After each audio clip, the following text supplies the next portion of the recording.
Item অ্যানাকোন্ডার কালিয়া। দেখছেন বাবুর্চি ভাই, চাইনিজ কাকুর জন্য আনছিলাম, কিন্তু উনি তো অজ্ঞান। কাকুর চিন্তা করেন না, ঝোলের গন্ধ নাকে গেলেই জ্ঞান ফিরে আসবে। এত সুন্দর খাবারের গন্ধ, কি রান্না হচ্ছে এইখানে? আমারে এক প্লেট দাও তো বাবা। খুব ট্যাশ। দেখছেন বাবুর্চি ভাই, আমি কইছিলাম না অ্যানাকোন্ডার কালিয়া খায়া কাকু মজা পাইবো। কি এইটা অ্যানাকোন্ডা? হালকার বাচ্চা, আজ তোর শেষ। আজ তোর আমি মাইরাই ফেলুম। কাকু পাইছি।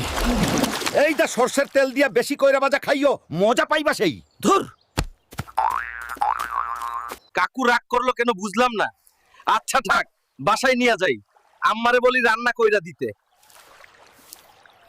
আম্মা, নাদুস নুদুস একখানা অক্টোপাস নিয়ে আসছি, বেশি করে লবঙ্গ দিয়ে রান্না কইরা দাও। নিয়ে আইছস, ভালো করছস। তুই খায়া শেষ করবি। অক্টোপাস কালা ভুনা, অক্টোপাসের পুরপুরি আর অক্টোপাসের নেহারি খাইয়া উদ্ধার কর। নষ্ট করলে লাঠি দিয়ে পেটের ভাত হজম করে ফেলবো। বউ, তরোয়াল মাছ ফ্রাই করো আর হাতুড়ি মাছটার কালিয়া বানাও। চাইনিজ কাকু আসবে, বেশি করে ঝাল দিয়ে রান্না কইরো। দাদু, আমার জন্য এগুলা কি রান্না করেছিস? দেখি টেস্ট করে। হালকার বাচ্চা, আমারে তাড়াতাড়ি পানি দে, আমি ঝালে মইরা গেলাম। চাইনিজ কাকু, ব্যাঙের স্যুপ খান, ঝাল চলে যাইবো। টুনটুনির পোলা, তুই কি ভালো হবি না? বউ, তরোয়াল মাছ ফ্রাই করো আর হাতুড়ি মাছটা। কালিয়া বানাও। চাইনিজ কাকু আসবে, বেশি করে ঝাল দিয়ে রান্না কইরো।